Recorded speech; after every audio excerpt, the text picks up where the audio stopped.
In this video, I'm gonna show you how to clean the lint catcher inside of this GE dryer. So the purpose of a dryer, of course, is to dry the articles of clothing that you put in. They go in wet, they come out dry. The way it does that is it tumbles it and it applies heat.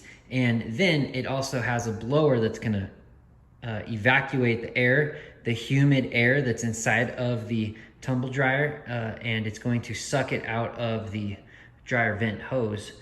In order for it to push that air through, the air that's humid has to go through a screen, and that screen is what collects and catches all of that lint that also gets knocked loose inside of the drying process.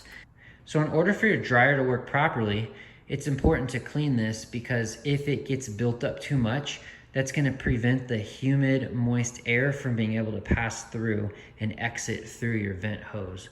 So if you have a dryer that's not drying very effectively, it could be this. So go ahead and reach in and just simply remove it. And you should do this before every load. You just go ahead and simply take the lint that comes off of it and remove it. So now that you have a pretty much clean screen, and just insert it once again. And it is that simple. Hope that's helpful for you.